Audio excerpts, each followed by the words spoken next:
Министерот за надворешни работи и надворешна трговија Тимчо Муцунски денеска и утре ќе учествува на самитот на НАТО во Хаг како дел од државната делегација предводена од претседателката Гордана Силјановска-Давкова. Самитот го следи Александар Видиновски. Александар, каква е агендата за денеска?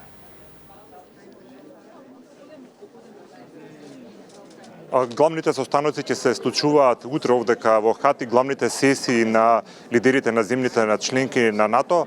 Денеска практично е ден кога сите оние делегации доаѓаат, практично претседателите на сите најмоćни држави членки на НАТО, меѓу кои Доналд Трамп, Макрон и сите останати, доаѓа и македонската претседателка Силјановска, меѓутоа незините активности и изјавите за новинарите и учеството во работните сесии ќе се случува во текот на утрешниот ден.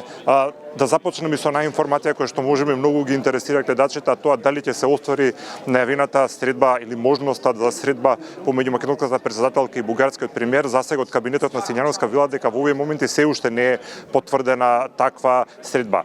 Зошто е важен овој самит на НАТО? Овдека во Хаг практично има две големи важни теми. Прво е трошењето, односно колку државите членки на НАТО во иднина ќе одвојуваат за одбраната, барањето пред се на група земји, меѓу кои првен секако највеќе на американскиот претседател Доналд Трамп е државите членки во наредните 10 години да одвојуваат 5% од својот буџет од БДП-то за потребите на НАТО, од кои од тие 5% 3,5 ќе треба да бидат директно за одбраната. Практично со ова сака да се пресретне според нив се поголемата закана која што доаѓа од Русија, а и дека треба да се направи пред се европските земји членки на НАТО повеќе да одвојуваат за одбраната, за да можат да не бидат толку да се подпираат народски кажано на Соединетите американски држави.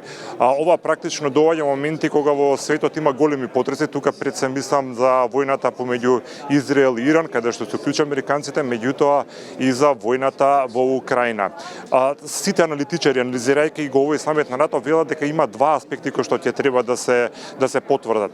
А тоа е еден своевиден триумф на Трамп и неговата политика да се одвојува 5% за потребите на НАТО. Позади него застана и генералниот секретар на НАТО Марк Руте, кој што како секој добар холандјан вели дека не треба тоа само да биде ветување или општи некакви заложби на земјите да одвојуваат толку проценти за НАТО, туку треба да има еден стриктен напишан план, еден документ кој што до 2035 година сите земји членки на НАТО треба да одвојуваат 5% за потребите на алијансата, од кои 3,5 ќе биде директно за вооружување. И сега нормално секоја земја не сака толку да издвојува, тука се одвојува Шпанија која што во овој момент има под 2% одвојува, како Италија исто така бара да биде изземена од овој план, меѓутоа Америка и пред се Полска која што е најблиско до Русија веќе е во рамките на овој буџет.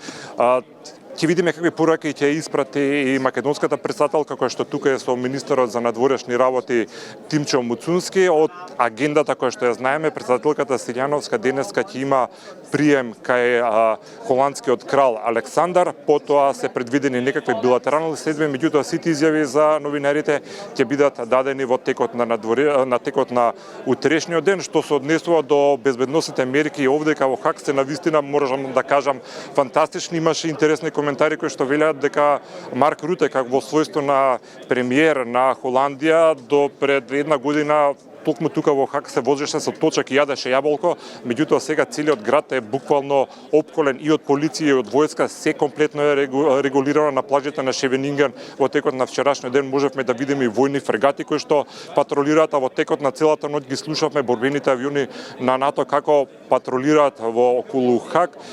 Од Амстердам, од аеродромот до Хаг, практично најголемите патни правци се блокирани, односно резервирани за сите делегации кои што во овие моменти пристигнуваат овдека во Хаг. Екипата на Канал 5 секако ќе биде тука и денеска и утре и очекувате многу јавувања во сите вести со сите информации кои што се важни околу овој самит на НАТО. Благодарам, Александар. Тоа беше Александар Видиновски од самитот на НАТО во Хаг.